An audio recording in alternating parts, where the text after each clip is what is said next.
मोक्षमार्गस्य नेतारं भेत्तारं कर्मभूभृतां ज्ञातारं विश्वतत्त्वानां वन्दे तद्गुणलब्धये। देवादिदेव 1008 श्री आदिनाथ भगवान की जय। आचार्य भगवान श्री उमा स्वामी महाराज की जय। 3 करोड़ महामुनिराजों की जय। हम सभी स्वाध्याय में गुणव्रतों की चर्चा कर रहे थे और गुणव्रतों में क्या क्या अतिचार आते हैं इसका वर्णन हमने प्रारंभ किया था। हमने 2 गुणव्रतों की चर्चा पिछली क्लास में देखी थी, 3 सूत्रों की। सबसे पहले हमने परिग्रह परिमाण अणुव्रत समझा था। परिग्रह परिमाण अणुव्रत में सूत्र नंबर 29 में लिखा था क्षेत्र वास्तु हिरण्य सुवर्ण धन धान्य दासी दास कुप्य प्रमाणातिक्रमः। परिग्रह परिमाण व्रत में उसने करा क्या था, जीवन पर्यंत के लिए अपने कुछ सामग्री का परिमाण कर लिया था कि मैं इतनी इतनी उपयोग करूंगा, बाकी का मेरा त्याग है जीवन पर्यंत के लिए। ठीक है, तो अब यदि वो क्षेत्र यानी कि जमीन इन द फॉर्म ऑफ खेत या इन the form of investment plots जो हम करते हैं, ठीक है, वो कुछ भी कर ले। और घर घर मतलब बने बनाए मकान जिसको कहते हैं।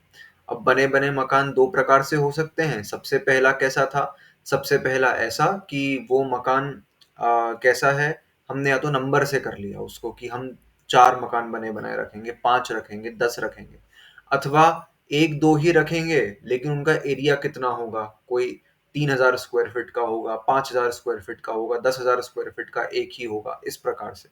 तो क्षेत्र यानी कि जमीन, ठीक है, और वास्तु यानी कि बने बनाए मकान, हिरण्य यानी कि चांदी और सुवर्ण यानी कि सोना, ठीक है।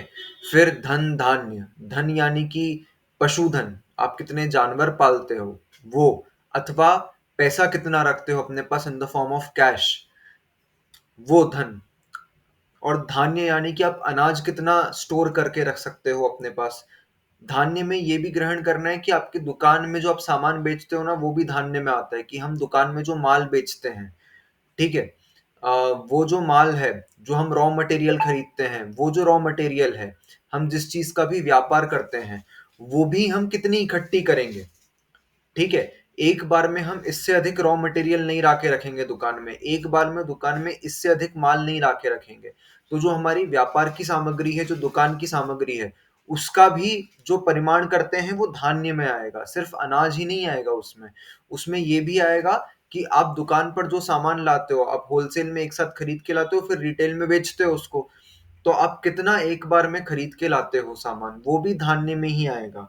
फिर दासी दास मतलब आप कितने नौकर चाकर अपने घर में कितने रखते हो, अपने दुकान पर कितने रखते हो, अथवा कोई कंपनी वगैरह है तो आप, मम्मा ये जला देना, आप अपने दुकान में कितने रखते हो, आप अपने क्या कहते हैं, आप कोई कंपनी चलाते हो, आप कितने एम्प्लॉयज रखोगे अपने अंडर, इस प्रकार का भी परिमाण कर लेना, ठीक है, कि हम इससे अधिक हमारे अंडर में लोग नहीं रखेंगे, हम इतने ही रखेंगे, चाहे घर में, चाहे दुकान में, चाहे कहीं और व्यापार में, इससे अधिक नहीं रखेंगे। कुप्य यानी कि वस्त्र इत्यादि, ठीक है, और बर्तन इत्यादि, ये सब कुप्य में ग्रहण हो जाएगा, ठीक है। तो कौन कौन से हमारे अतिचार हो गए, उसने किस किस का प्रमाण कर लिया था, उसने जमीन का प्रमाण कर लिया था, दुकान का प्रमाण कर लिया था, घर का प्रमाण कर लिया था, सोने चांदी का, ठीक है, और कपड़े इत्यादि का, सब चीजों का प्रमाण कर लिया था उसने। और उसका यदि वो उल्लंघन करता है, उसके प्रमाण का अतिक्रमण करता है, तो उसको उसके परिग्रह परिमाण व्रत में दोष लग जाएगा। यहाँ पर हमारे अणुव्रत पूर्ण हुए थे,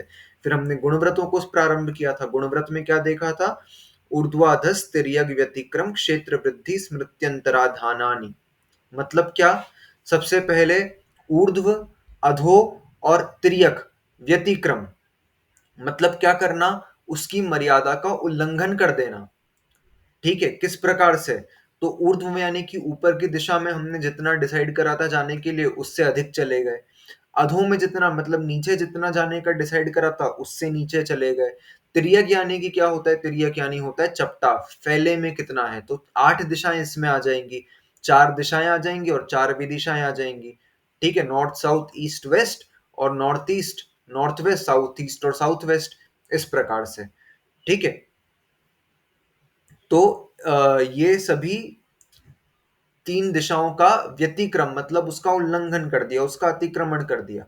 क्षेत्र वृद्धि क्या हुआ? क्षेत्र वृद्धि यानी कि हमने अपनी दिशा, जितना हमने जिस दिशा में जाने का वो करा था, एक परिमाण कर लिया था कि इससे अधिक इस दिशा में नहीं जाएंगे। अब हमको किसी कारणवश यदि कुछ जरूरत है वहां की, तो भी नहीं जा सकते अब। ठीक है। और यदि चले जाते हैं या हम सोचते हैं कि अब तो हम नियम को वो कर लेते हैं, बढ़ा लेते हैं इसकी सीमा को, ठीक है, तो वो भी नहीं कर सकते, नहीं तो क्षेत्र वृद्धि इस नाम का अतिचार लग जाएगा। अथवा हमने क्या करा, एडजस्ट कर लिया आपस में, जैसे मैंने बोला था ना कि उत्तर में 500 थी, दक्षिण में 300 की मर्यादा थी, 300 किलोमीटर की। तो हमने क्या करा, उत्तर में 300 कर ली, दक्षिण में 500 कर ली, टोटल तो 800 ही रही ना। नहीं, ऐसा भी नहीं कर सकते, इस प्रकार से भी हम एक्सचेंज नहीं कर सकते कि हम टोटल की टोटल तो सेम रखें और फिर उत्तर में कम करके दक्षिण में बढ़ा लें, ये भी नहीं, नहीं तो क्षेत्र वृद्धि, ये अतिचार लग जाएगा। फिर स्मृति अंतराधान, स्मृति अंतराधान यानी कि हम मर्यादा भूल गए, हमने बहुत पहले नियम लिया था, हमने बहुत पहले कुछ डिसाइड कर लिया था कि इससे बाहर नहीं जाएंगे, ठीक है, लेकिन फिर जाते हैं या नहीं भी जाते, लेकिन क्या करते हैं, उस चीज को भूल गए हमने कितनी मर्यादा रखी थी, तो भी अतिचार लग जाएगा, चाहे क्रॉस करें चाहे नहीं करें। फिर भले हम हमारी मर्यादा के अंदर भी रहे ना भूलने के बाद, तो भी अतिचार लगता रहेगा। व्रत में आपने लिया है तो आपको जीवन पर्यंत उसको ध्यान में रखना पड़ेगा, आपको उसके मेमोरी में स्टोर करके रखना पड़ेगा। नहीं होता स्टोर, तो दो ऑप्शन है आपके पास, या तो आप बहुत प्रसिद्ध मर्यादा ले लो कि भारत की सीमा से बाहर नहीं जाएंगे, मध्य प्रदेश की सीमा से बाहर नहीं जाएंगे, उत्तर प्रदेश की सीमा से बाहर नहीं जाएंगे, ऐसी प्रसिद्ध मर्यादा ले लो जिसको आप भूलो नहीं। अथवा क्या करो, अथवा आपने जो मर्यादा ली है, अलग हर डायरेक्शन की अलग अलग मर्यादा ली है आपने, तो आप उसको एक जगह पर नोट करके रखो ताकि आप उसको कभी भूलो नहीं। ठीक है। फिर उसके बाद देशव्रत प्रारंभ करा था। देशव्रत में क्या था, उसने कम समय के लिए और कम सीमा के लिए नियम लिया था। तो उसने उसमें क्या क्या अतिचार लग सकते हैं, आनयन, प्रेष्य प्रयोग, शब्द रूपानुपात, पुद्गलक शेपाह। मतलब क्या, सबसे पहला अतिचार लगेगा आनयन। आनयन मतलब क्या, आनयन मतलब अंदर के व्यक्ति को बाहर भेज करके कुछ काम करवाना जो उसकी सीमा है। जैसे उसने एक दिन के लिए घर में ही रहने का नियम लिया, और लेकिन घर के बाहर उसको कुछ काम याद आ गया कि किसी दुकानदार को पैसे देने हैं, कुछ काम करवाना है, इस प्रकार का उसको कुछ काम याद आ गया, तो अब वो क्या करेगा, अपने अपने बेटे को बोलता है कि इस दुकानदार से पैसे लेकर इस दुकानदार को पैसे दे करके आ जा। अथवा बाहर का कोई काम है, कुछ कपड़े भेजने हैं, किसी को कुछ भी काम है, उसने क्या करा, अपनी सीमा के अंदर के व्यक्ति को उसने बाहर भेजा वो काम करवाने के लिए। तो ये कहलाएगा आनयन। आनयन के बाद प्रेष्य प्रयोग। प्रेष्य प्रयोग मतलब क्या, बाहर की वस्तु को अंदर ला करके उसका प्रयोग करना, उसका उपयोग करना, उसको ग्रहण करना।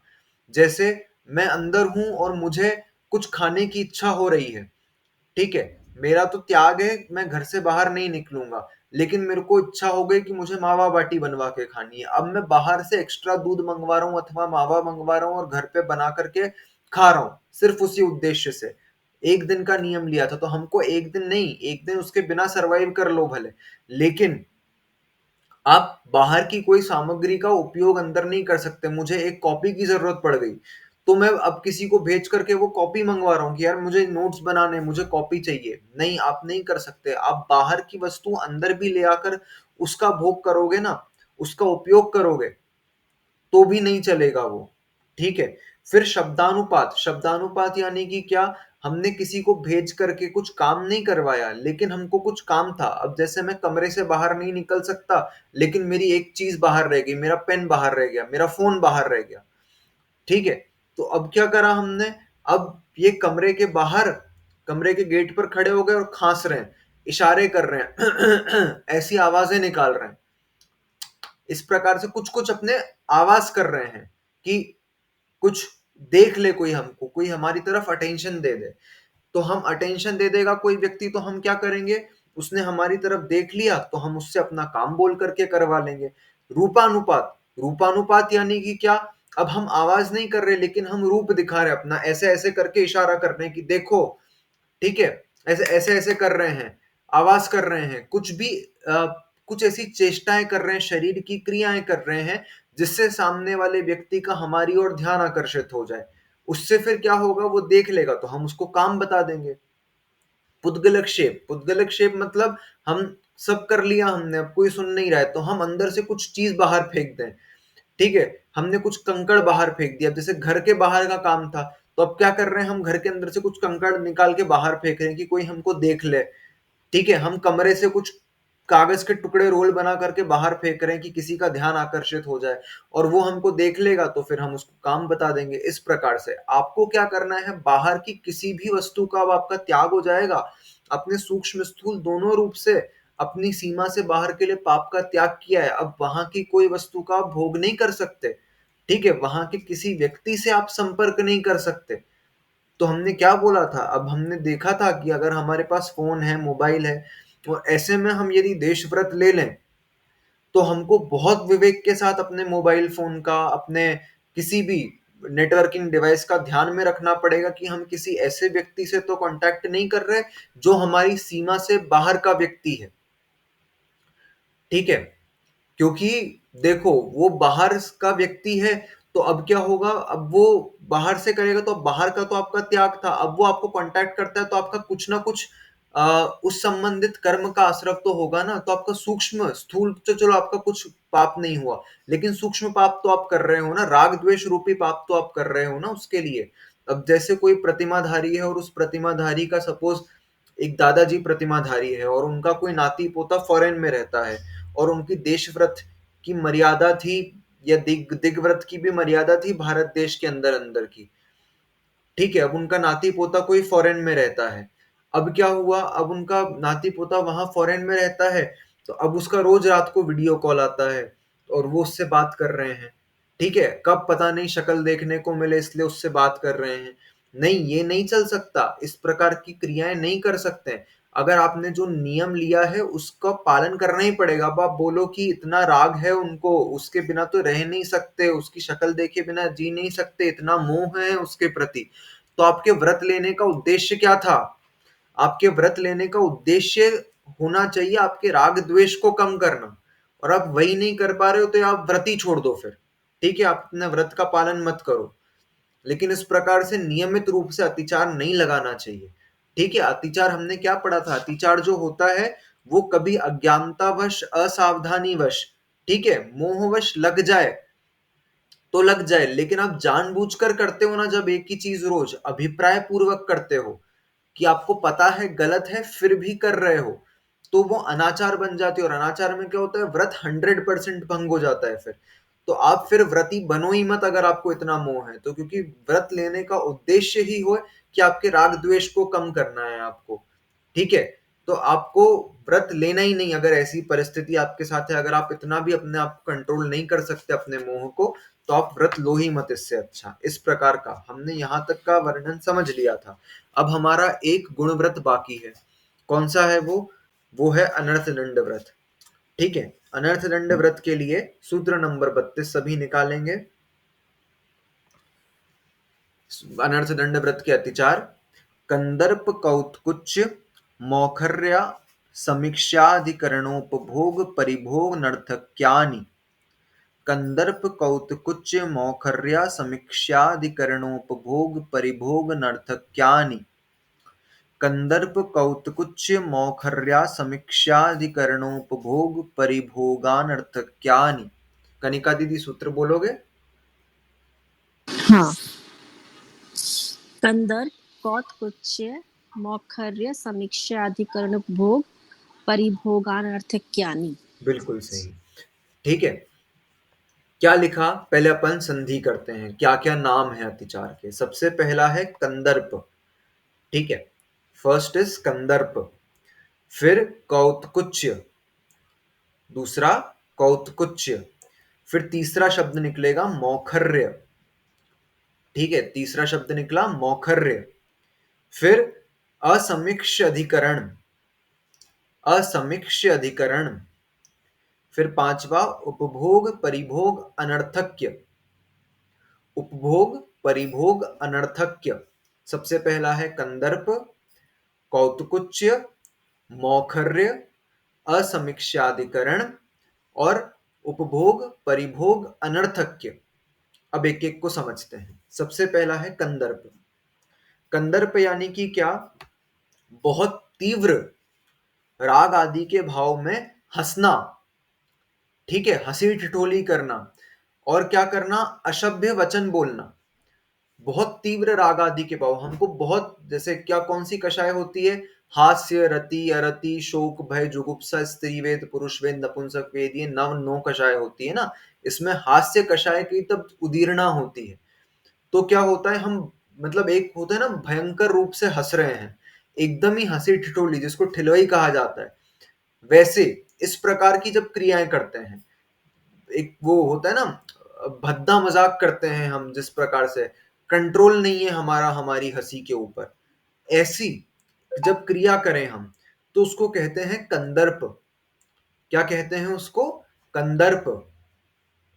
ठीक है। जब हम बहुत ज्यादा तीव्र रागादि के भाव से भयंकर हंसी मजाक करें, मतलब एकदम पेट फाड़ फाड़ के, पेट दबा दबा के आंसू आ रहे हैं, ऐसा हंसना जो होता है, उसको कहते हैं कंदर्प। व्रती जीव कभी भी इस प्रकार से हंसी नहीं करता। ठीक है। विनोद के भाव, हास्य के भाव आना अलग बात है, और ये जो एकदम मजाक करके, एकदम भद्दा मजाक करके जो हम तीव्र कषाय करके हंसते हैं ना, ये अलग बात हो जाती है। आराम से हंसते खेलते हुए बात करना, अच्छे से अच्छे मूड में रहना, उसके लिए मनाही नहीं करी गई है। हमेशा खुश मिजाज रहना वो व्रती कर सकता है, लेकिन जो एकदम जोक मार के और हंसना होता है भयानक वाला, वो व्रती नहीं कर सकता, वो अवॉइड करता है। नहीं तो उसके अनर्थ दंड में क्या होगा?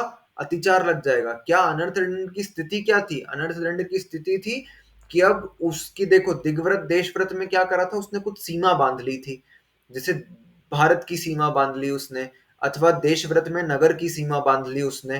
तो अब क्या कर रहा है? उस सीमा के अंदर, उस सीमा के अंदर के उसको सब कुछ करने की छूट है, जहां तहां घूमने की छूट है, यदवा तदवा क्रियाएं करने की छूट है? नहीं। क्या कहा था उसको? आपको अप्रयोजन भूत नहीं करना है, आपको प्रयोजन भूत सारी क्रियाएं आप कर सकते हो, लेकिन अप्रयोजन भूत, भारत की सीमा है तो कहीं भी घूम रहे हैं, कोई उद्देश्य नहीं है, गोवा निकल गए घूमने, कभी उत्तराखंड निकल गए घूमने, कभी केरला निकल गए घूमने, कभी सिक्किम निकल गए घूमने, नहीं, अप्रयोजन भूत नहीं करना है उसको अब। ठीक है। अपने नगर में ही क्या करा? नगर की देशव्रत की सीमा थी तो गाड़ी उठाई और बस गलियों में चक्कर मार रहे हैं, इधर उधर टहल रहे हैं, माहौल देख रहे हैं कि शहर में क्या माहौल है। नहीं, वो भी नहीं कर सकता वो। अब वो अप्रयोजन भूत कोई क्रियाएं कर ही नहीं सकता। तो अब ये जो हंसी आदि की क्रियाएं होती है ना, ये अप्रयोजन भूत ही हैं। आप हास्य विनोद कर सकते हो, छोटा मोटा हंसी मजाक कर सकते हो, लेकिन अपनी कषाय की किसी भी प्रकार से उदीर्णा नहीं कर सकते, वो अप्रयोजन भूत ही है हर परिस्थिति में। ठीक है। इसीलिए ये कंदर्प यानी कि तीव्र हंसी आदि के भाव करना, भद्दा मजाक करना, इस प्रकार की क्रियाएं कंदर्प में कहलाएगी, और ये व्रती जीव के लिए सर्वथा निषेध होती हैं। व्रतियों को, महाव्रतियों को इस प्रकार की हंसी ठिठोली जो भयानक वाली होती है ना, कि पेट दबा करके हंस रहे हैं, उससे बचना चाहिए, नहीं तो उनके व्रत में अतिचार लगेगा। ठीक है। फिर कौतकुच्य। कौतकुच्य मतलब क्या? अब कंदर्प के साथ, कंदर्प यानी कि तीव्र हंसी आदि के भाव के साथ शरीर की कुचेष्टाएं करना। ठीक है। जैसे हम क्या करते हैं, हम जैसे बहुत ज्यादा हंस रहे हैं ना, तो हमारा हमारे शरीर पर कंट्रोल नहीं होता, हम ऐसे ताली बजा बजा के हंस रहे हैं। ठीक है। अथवा हम हंस रहे हैं तो हमने क्या करा, हम हंस रहे हैं तो पास में जो व्यक्ति बैठा उसकी पीठ पर ठोक रहे हैं। इस प्रकार की क्रियाएं जो हम करते हैं, शारीरिक कुचेष्टाएं करते हैं। ठीक है। हम इस प्रकार की जो क्रियाएं करते हैं, ये सब कौतकुच्च में आएगी। शारीरिक कुचेष्टाएं करना कंदर्प के साथ तीव्र, ये हम डेली रूटीन में करते हैं, हमको पता नहीं है कि ये सब गलत क्रियाएं हैं। ठीक है। हम सोचते हैं इसमें गलत क्या है, नहीं, ये सब गलत क्रियाएं हैं। व्रतियों को, व्रति को अपने पाप से निषेध करने के लिए कहा था। हमने क्या कहा था? पाप को कम करते जाओ तो आत्मा में व्रत अपने आप प्रकट होते जाएंगे। तो ये उन क्रियाओं को जिससे पाप का आश्रव होता है, उन क्रियाओं को स्टॉप करना है। ये हम डेली रूटीन में कर रहे हैं और हम इसको पाप समझ ही नहीं रहे। ठीक है। तो ये शारीरिक कुचेष्टाएं जो हैं, हम बहुत ताली बजा बजा करके हंस रहे हैं, किसी को मार रहे हैं, किसी को जैसे कुछ, किसी ने कुछ और क्रियाएं कर दी तो हम क्या कर रहे हैं? ऐसे हंसते जा रहे हो, कोहनी से उसको साइड में करते हैं कि देख क्या बोल रहा है, इस प्रकार से क्रियाएं करते हैं जो, ठीक है। ये हो जाएगा कौतकुच्च में, हमारी शारीरिक कुचेष्टाएं हैं, नहीं करनी है। हंसी एक लिमिट में रखो, मतलब विनोद इस प्रकार से कि आपका चेहरा स्माइलिंग हो, ठीक है, इस प्रकार से हंसी आनी चाहिए, लेकिन जो भयंकर हंसना है वो नहीं करना। और उस हंसने के साथ जो शारीरिक कुचेष्टाएं करते हैं हम, ताली बजाना, मारना पास वाले को, कोहनी से टल्ला देना, इस प्रकार की जो शारीरिक कुचेष्टाएं करते हैं वो भी नहीं करना, ये आ जाएगी कौतकुच्च में, ठीक है। फिर मौखर्य, मौखर्य यानी कि क्या, क्या लिखा है इसमें, इसमें लिखा ढीठता पूर्वक कुछ भी बकवास करना, ठीक है। कुछ व्यक्तियों को आदत होती है नॉन स्टॉप बोलने की, मतलब उनका कोई प्रयोजन नहीं, लेकिन यदवा तदवा जहां तहां की बातें कर रहे हैं, ठीक है। मतलब दुनिया भर की बातें करवा लो, वो 1 घंटे आपके सामने बैठेंगे तो 1 घंटे कंटिन्यूसली बोलते रहेंगे, ठीक है। कुछ नहीं तो नया टॉपिक, मतलब हम किसी को जानते नहीं है, उस फलाने व्यक्ति का टॉपिक उठा करके बात करना चालू कर देंगे। तो ये आ जाएगा मौखर्य में। अपने अपनी जो वचन है उनको थोड़ा लिमिट में रखो। अगर आपसे कोई पूछ रहा है तो जवाब दो। आप कहीं सर्कल में बैठे हो अपने दोस्तों के साथ, किसी किसी के भी साथ बैठे हो, कोई टॉपिक निकला बात करने के लिए, तो जितना आपको ज्ञान है उतना उतना बताओ, और सिर्फ उतना बताओ जिससे कि सामने वाला मिथ्या मार्ग में ना चला जाए। सिर्फ इतना बताओ आप, ठीक है। आप कुछ भी बकवास कर रहे हो, यहां वहां की बातें कर रहे हो, अप्रयोजन भूत बिल्कुल पंचायत कर रहे हो, ठीक है। ये मिथ्या दृष्टि जीव के लक्षण है, बिल्कुल साफ साफ, ठीक है। सम्यक दृष्टि अपना समय यहां वहां की बकवास में व्यर्थ ही नहीं करता। ये जिनको दुनिया भर के वो चल रही कि इस व्यक्ति का ये हो गया, उस व्यक्ति का ये हो गया, आप अपने समय को क्यों बर्बाद कर रहे हो 1 घंटा। आप 1 घंटा नहीं, और कुछ काम नहीं है, आप 1 घंटा जाप दे लो, आप 1 घंटे माला कर लो, आप 1 घंटे मत करो कोई धर्म की क्रिया, आप शांति से बैठ जाओ एक जगह पर, ठीक है। अपने थोड़ी एनर्जी को स्टोर करो। क्यों, क्यों आप ढीठता पूर्वक कुछ भी बकवास कर रहे हो। ये कौन सी क्रिया में आ जाएगा, मौखर्य। जितना आपसे कहा जाए आप उतना जवाब दो। आप कहीं बैठे हो, आप सिर्फ उतना बोलो जितना आपको पता है। हमको पता कुछ है नहीं, हम यहाँ वहां का क्या बोल रहे हैं, वो क्या भानुमति का, नहीं नहीं, उधर की ईंट उधर का रोड़ा, भानुमति ने कुनबा कुनबा जोड़ा, जोड़ा। तालियां हो जाए तालियां। ठीक है, बहुत अच्छा। तो आप कुछ कहीं का कुछ कनेक्ट कर रहे हो, कहीं का कुछ कनेक्ट कर रहे हो, और फिर अपनी नई एक थ्योरी बना करके लोगों को बता रहे हो। बहुत गलत बात है। आप क्यों अपनी बात को एक्सटेंड कर रहे हो, जितनी जरूरत है मात्र उतना बोलो। आप, ये क्या होती है, वचन गुप्ती होती है, आप इसका पालन करोगे ना, लोगों के सामने आपकी इज्जत बढ़ेगी, ठीक है। आप जितना कम बोलोगे उतना आपके वर्ड्स को इंपॉर्टेंस दिया जाएगा। आप देखना, जनरली जो लोग बहुत बकवास करते हैं ना, उनकी बातों को लोग बिल्कुल ऐसे नकारते हैं कि क्या ही, मतलब हमेशा तो बोलता रहता है, अभी भी बोल ही रहा होगा, ठीक है। इस प्रकार की वो होती है। तो आप क्यों अपने आप का, अपनी अपनी समाज में अपनी इंपॉर्टेंस को कम करना, अपने घर में अपनी इंपॉर्टेंस को कम करना। हम ऐसा बोलें कि जब हम बोलें तो आसपास के लोग सुने उसको ध्यान से, कि अब इसने कुछ बोला है तो जरूर कुछ अच्छा बोला होगा, कुछ फ्रूटफुल निकलेगा हमारे बोलने से, तभी बोलना, ठीक है। नहीं तो व्रति जीव इस प्रकार का प्रयास करता है, यदि बहुत ज्यादा बोलता है तो फिर उसको मौखर्य नाम का अतिचार लगेगा। फिर असमीक्षाधिकरण। असमीक्षाधिकरण मतलब समीक्षा, मतलब सोच समझ के, विचार पूर्वक, ठीक है। और अधिकरण मतलब यदवा तदवा प्रवृत्ति करना, ठीक है। तो हमने क्या करा, हमने बिना कुछ प्रयोजन विचारे इधर उधर घूम रहे हैं, जिसको हमने अनर्थ दंड में भी समझा था ना, कि हम यदवा तदवा प्रवृत्ति कर रहे हैं बिना सोचे समझे, कि हमारा कोई उद्देश्य नहीं है, फिर भी हम वो क्रिया कर रहे हैं, ठीक है। हमारा कोई उद्देश्य नहीं है फिर भी हम घूमने निकल रहे हैं, इस प्रकार की यदि क्रिया करते हैं, असमीक्षाधिकरण में आएगी वो।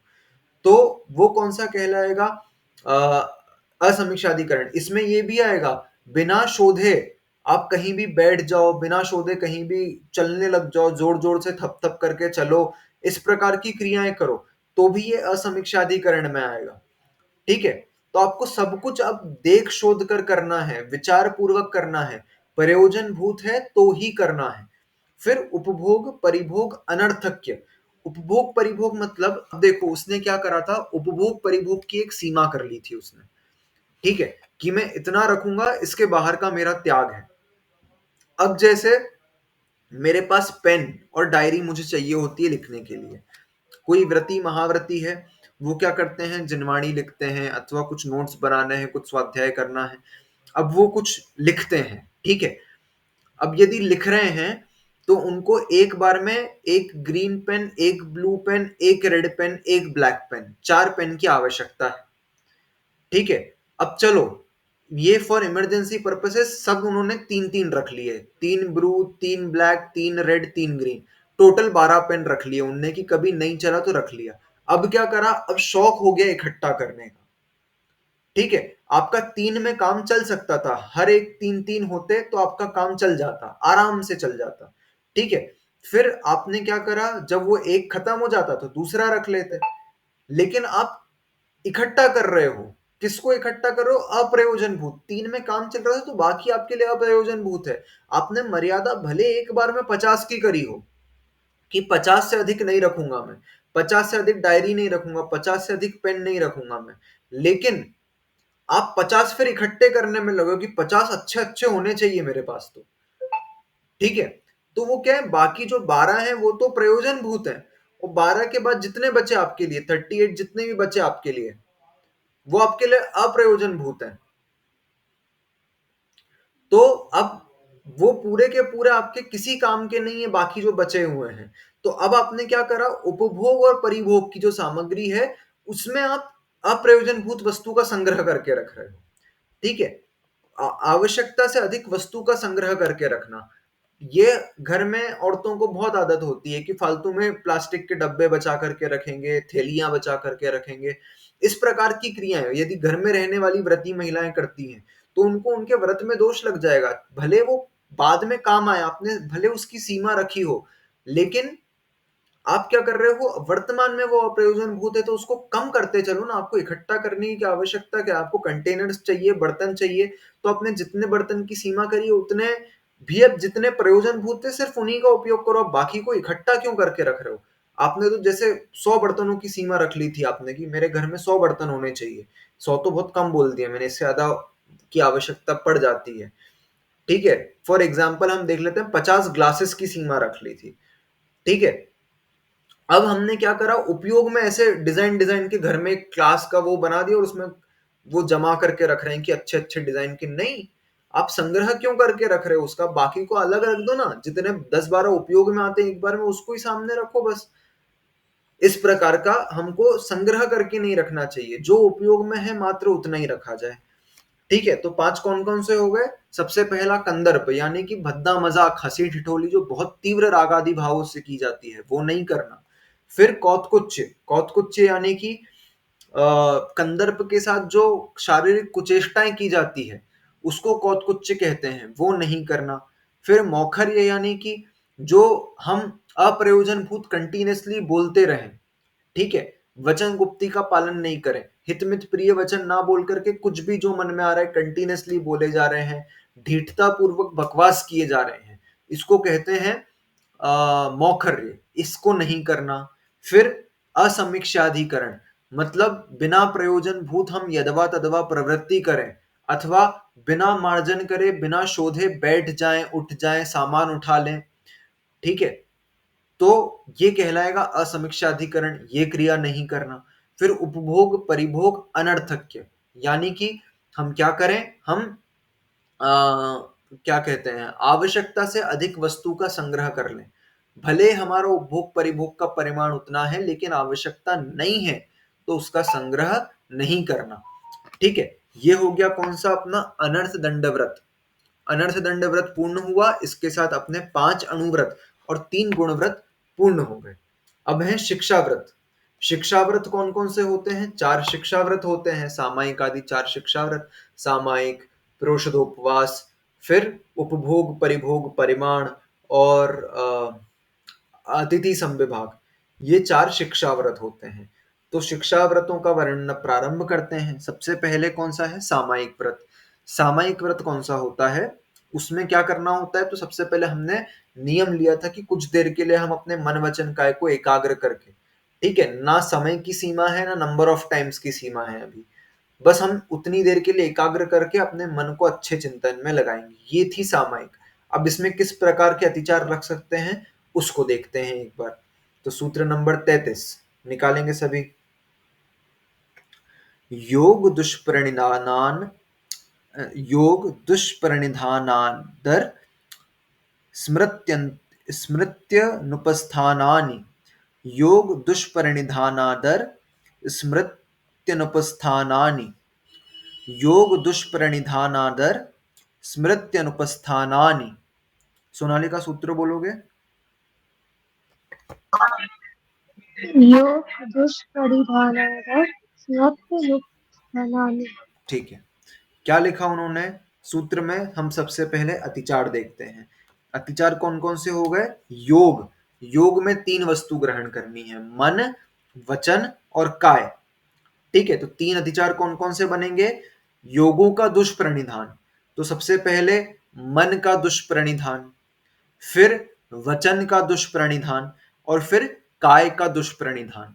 ठीक है, योगों का दुष्प्रणिधान, तो मन दुष्प्रणिधान, वचन दुष्प्रणिधान और काय दुष्प्रणिधान। फिर उसके बाद चौथे नंबर का अतिचार है अनादर। क्या है? अनादर। ठीक है, और 5वें नंबर का स्मृति अनुपस्थान।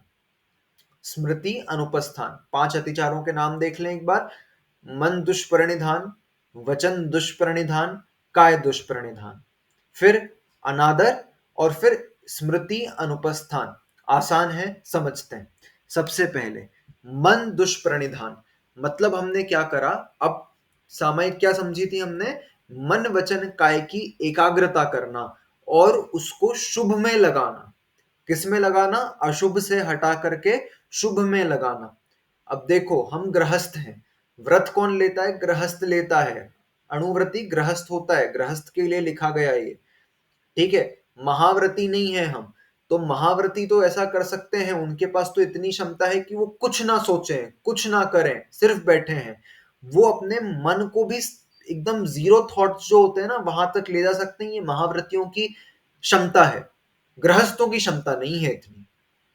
ठीक है, तो अब गृहस्थों की क्षमता नहीं है इतनी, तो अब वो क्या कर सकते हैं? अब वो कम से कम जीरो थॉट्स की जगह पर कम से कम शुभ थॉट्स में तो ले जाएं, हम अशुभ से हट करके शुभ में तो आ जाएं। ठीक है, तो अब मन को हम क्या कर रहे हैं? दुष जगह पर ले जा रहे हैं, सामायिक काल में अन्यथा प्रवर्तन कर रहे हैं। किसका? दुष्प्रणिधान का मतलब क्या है? सामायिक के काल में कुछ और प्रवृत्ति करना। अब वो प्रवृत्ति मन से, वचन से और काय से। ठीक है, तो अब मन से प्रवृत्ति कैसे होगी कि हम बैठे तो एक ही स्थान पर हैं, स्थिर बैठे हैं, और हमारा चिंतन चलना चाहिए था किस प्रकार का? लोक का चिंतन करें कि किस प्रकार से लोक हैं, अकृत्रिम चैत्यालयों का चिंतन करें, तीर्थ वंदना का चिंतन करें। ठीक है, माला इत्यादि जपें, पंच परमेष्टि का चिंतन करें, हम गुरुओं के दर्शन करने गए, आहार इत्यादि देने गए, उसका चिंतन करें, शास्त्र में जो पढ़ा उसका चिंतन करें, ये तो शुभ चिंतन कहलाएगा। लेकिन हम क्या चिंतन कर रहे हैं कि हम इस बात का चिंतन कर रहे हैं कि इस फलाने दुकानदार से इतने पैसे लेने हैं, इस दुकानदार से इतने पैसे देने हैं। हम अगले दिन, महिलाओं की देखना बहुत बड़ी समस्या, कि दिन का खाना खाया तो अंथऊ में क्या बनना है उसकी चिंता, और अंथऊ खाया तो उस समय अगले दिन क्या बनना है, कि अगले दिन क्या बनाना है उसकी चिंता। ठीक है, और ये देखना, मंदिर भी जाएंगे तो लौटते में कौन सी सब्जी लेके जानी है, क्या काम करते हुए जाना है। जाप दे रही हैं तो मन में वो चल रहा है उनके कि ये काम करते करते घर जाना है।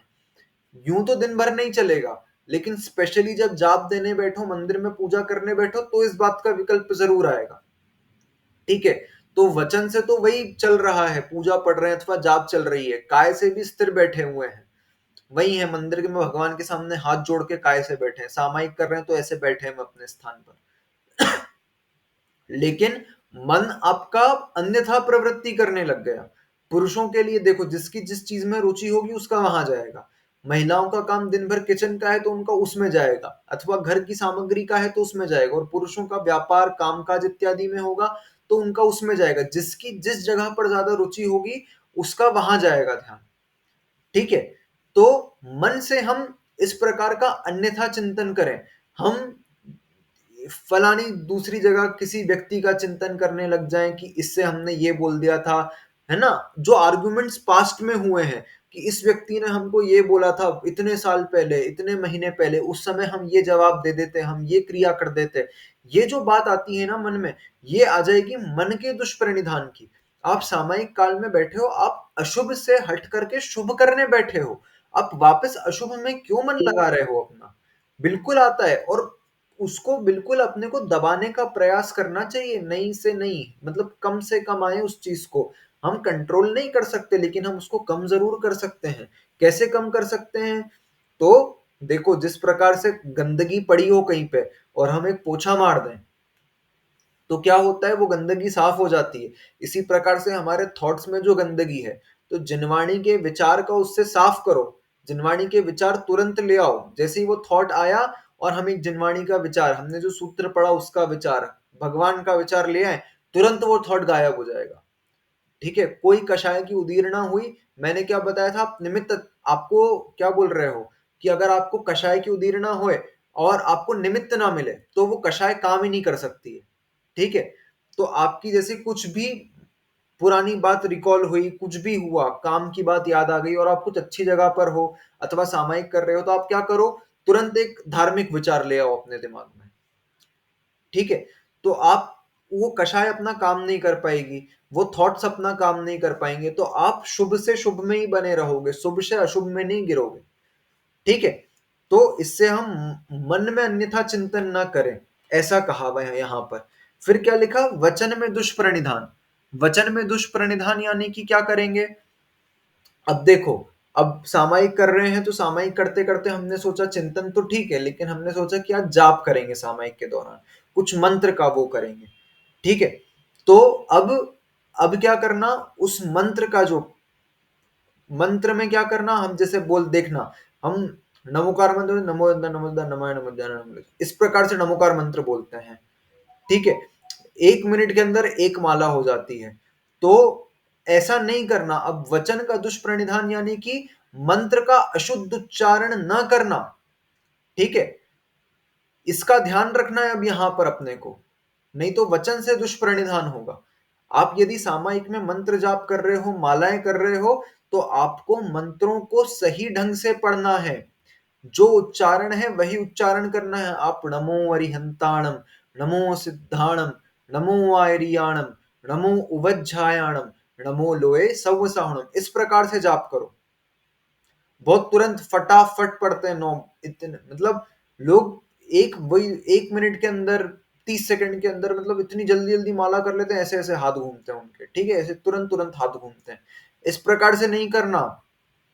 ठीक है, मंत्रों में देखो, अपन ने क्या देखा था, 2 दिन पहले देखा था ना, 2-3 दिन पहले मैंने वो समंत भद्राचार्य का श्लोक बताया था, जिसमें उन्होंने लिखा था कि मंत्र में यदि एक अक्षर भी कम हो यदि विष उतारने के, तो वो मंत्र अपना काम नहीं करता। ठीक इसी प्रकार से हम भी यदि कुछ भी अन्यथा उच्चारण करते हैं, तो हमारी कभी मात्रा अधिक हो जाती है, कभी कम हो जाती है, कभी शब्द गायब हो जाते हैं, कभी अक्षर गायब हो जाते हैं।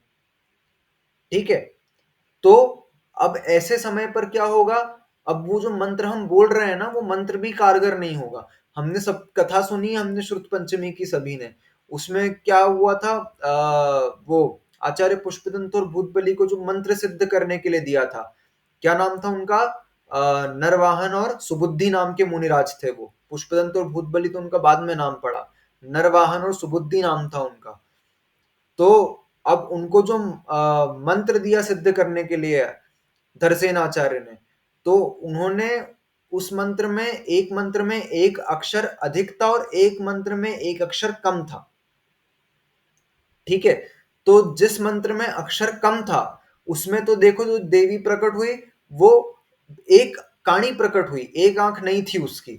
और जिसमें अधिक था, तो उसका दांत अधिक थे, दांत बाहर निकले हुए थे। ठीक है, तो मंत्र यदि एक अक्षर से कम और अधिक भी हो, तो भी उनसे जो काम होना होता है वो नहीं होता है। एक बहुत इंटरेस्टिंग बात मेरे को यहां पर याद आई, ये जो हम बोलते हैं ना अंजन चोर की कहानी, अंजन चोर की कहानी में क्या सबने सुनी है और सबने प्रसिद्ध क्या है, आणम ताणम कछु न जानम सेठ वचन परमाणम, ये हो ना, सब यही बोलते हैं।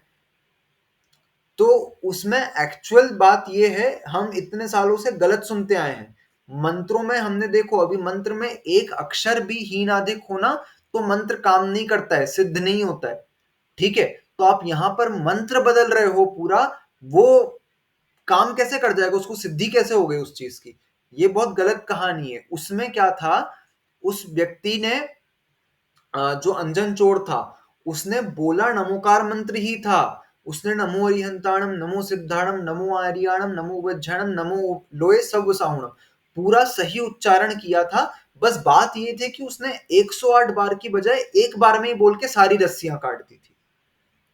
ठीक है, वरना मंत्र एक अक्षर भी कम होना तो सिद्ध नहीं होता है। तो पूरा मंत्र गलत बोलने से कैसे सिद्ध हो गया उसको, ऐसा नहीं है, उसने 108 बार की बजाय एक बार बोला था बस।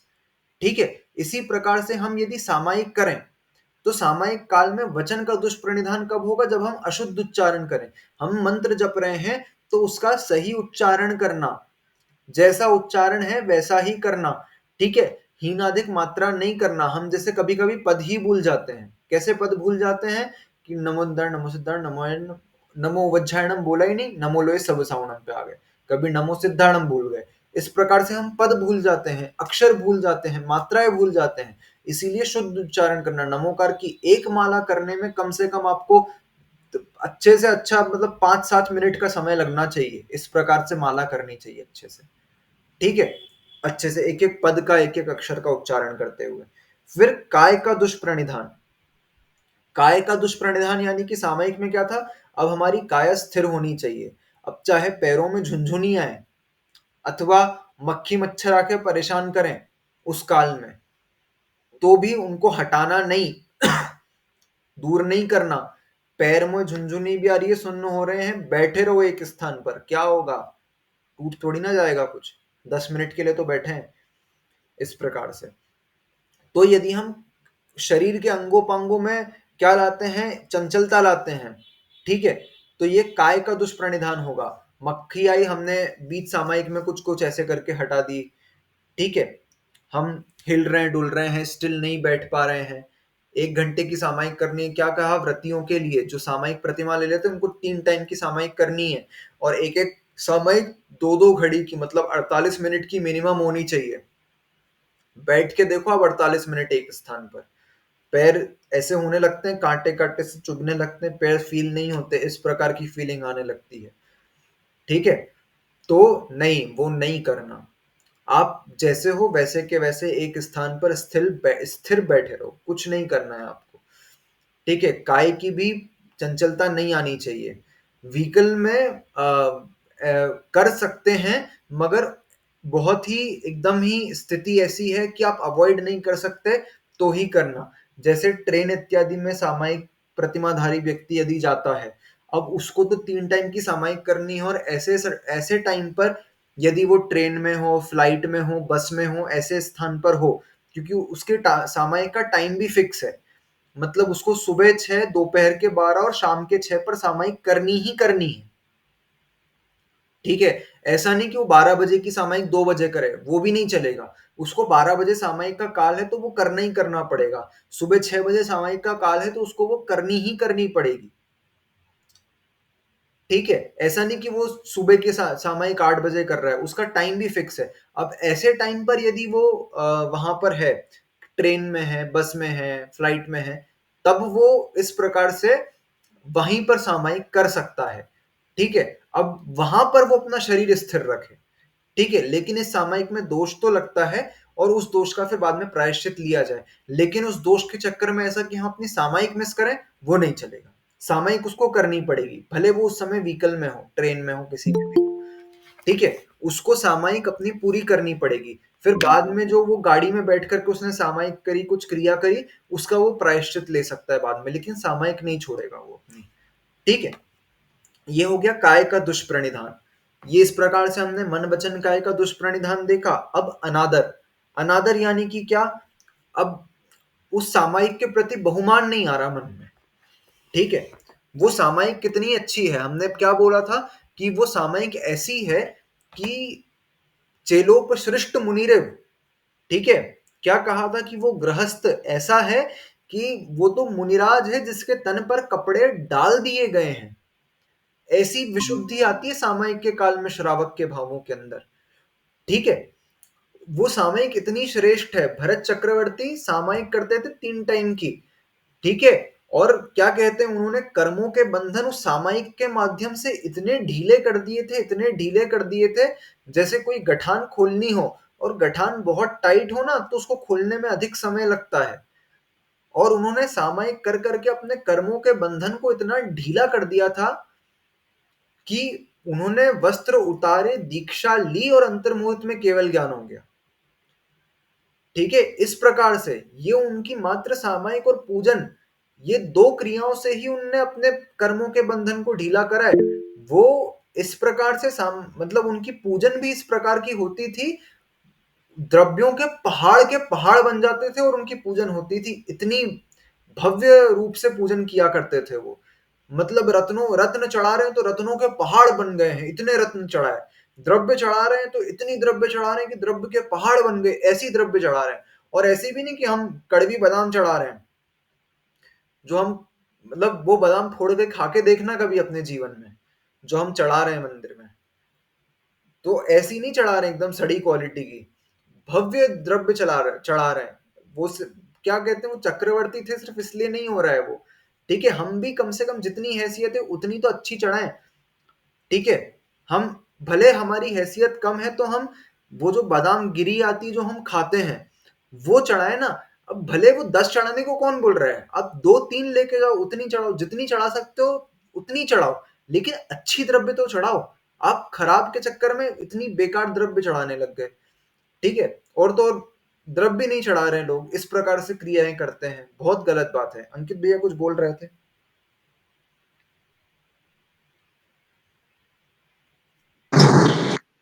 मैं बोल रहा था ये अंतर्मुहूर्त अपने 48 मिनट्स का होता है ना? एक मुहूर्त 48 मिनट्स का होता है, अंतर मुहूर्त 48 मिनट से एक समय कम कितना भी हो सकता है, मतलब वो और एक समय क्या होता है, और ये सेकंड और समय में क्या डिफरेंस होता है? सेकंड बहुत बड़ा है, एक सेकंड के अंदर संख्यात हजार अच्छा। कोड़ा कोड़ी आवलियां हैं और एक आवली के अंदर असंख्यात समय है, तो मतलब समय इतनी सूक्ष्म यूनिट है कि हम उसको पकड़ भी नहीं सकते।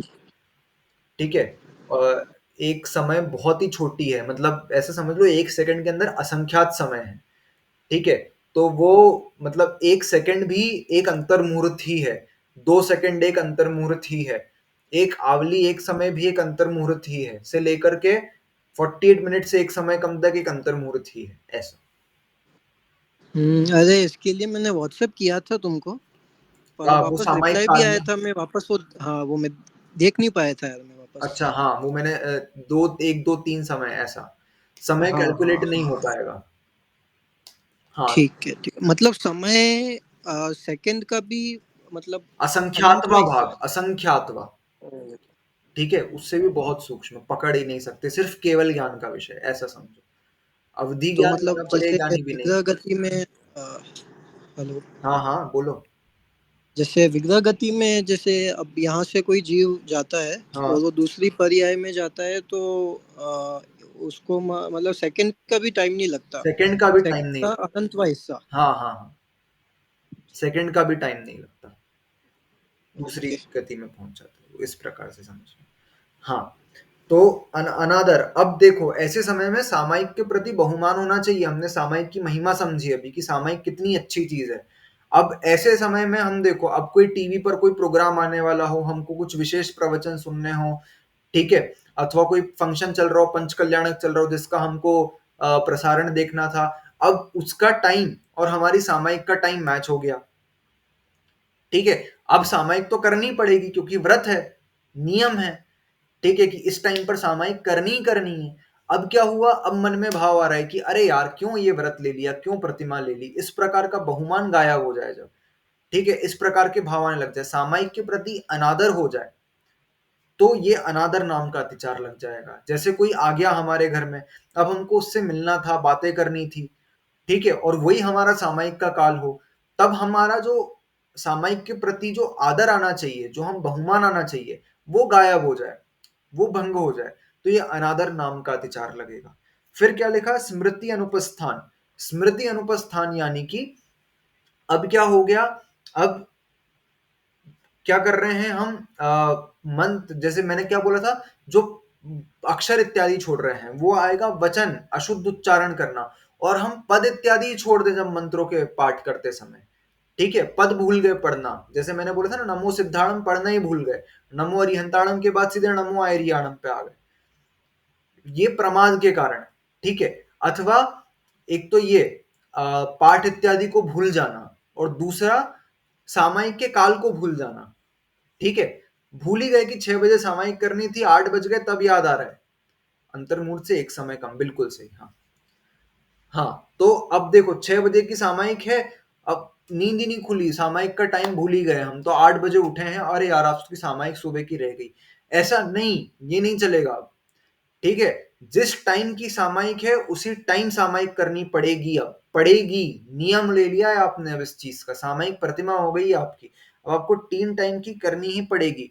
आप सामायिक का टाइम भी नहीं भूल सकते हो, कितनी बार करी ये भी नहीं भूल सकते हो, सामायिक के बीच में पाठ और जाप इत्यादि करते हो, उनमें भी गलती नहीं कर सकते हो, ठीक है।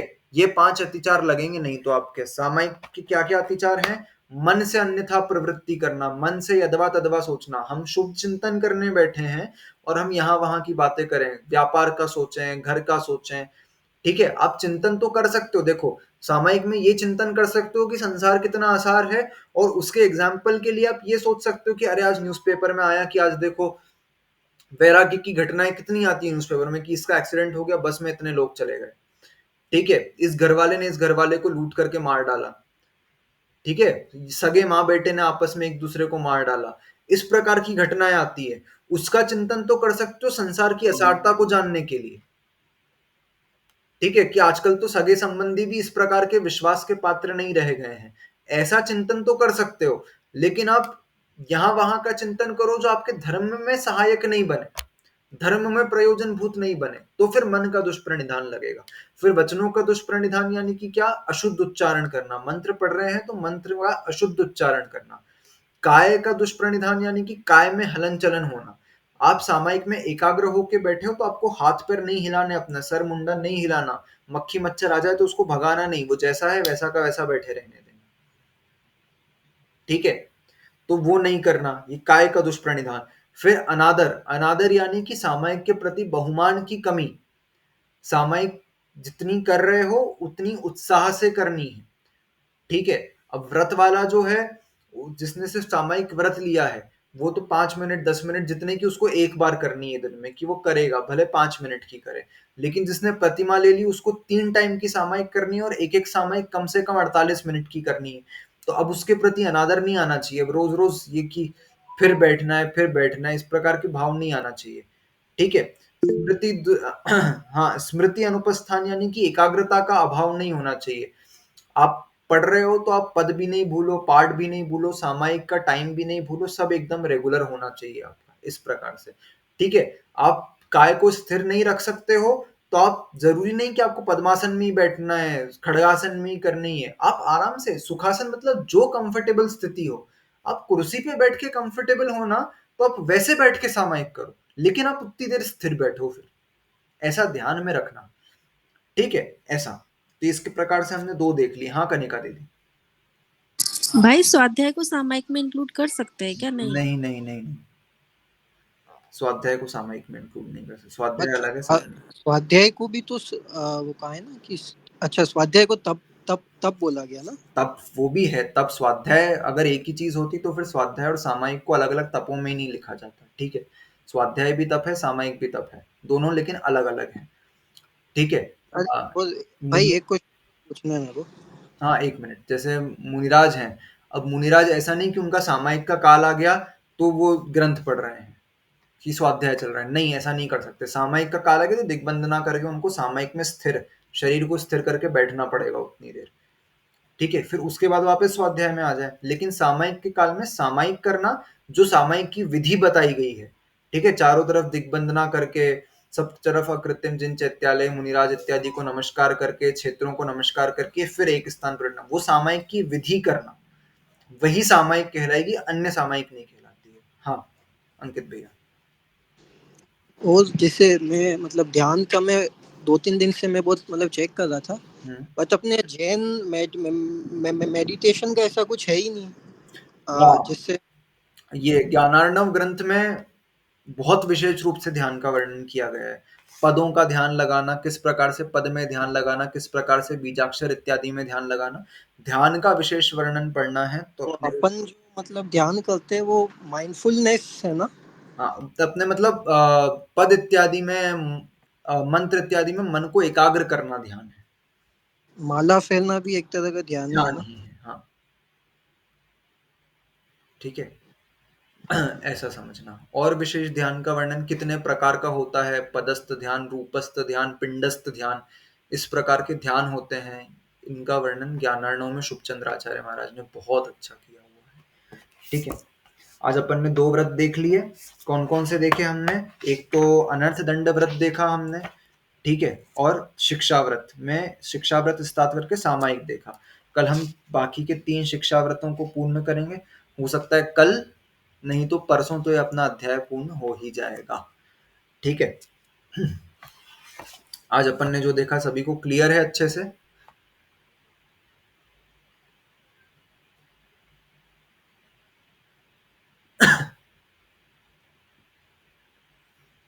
कनिका दीदी? हाँ भाई। ठीक है, चलो अपन फिर जनवाणी स्तुति करेंगे। सभी जनवाणी स्तुति के लिए हाथ जोड़ेंगे अपने। शास्त्र पठन में मेरे द्वारा यदि जो कहीं कहीं प्रमाद से कुछ अर्थ वाक्य पद मात्रा छूट गई, सरस्वती मेरी उस त्रुटि को कृपया क्षमा करें और मुझे कैवल्य धाम में माँ अविलंब धरें। वांछित फलदात्री चिंतामणि सदृश मात्र तेरा, वंदन करने वाले मुझको मिले पता मेरा। बोधि समाधि विशुद्ध भावना आत्म सिद्धि मुझको मिले और मैं पा जाऊं माँ मोक्ष महासुख को। द्वादशांग जनवाणी मातेश्वरी की जय। सभी का उत्सर्ग करेंगे।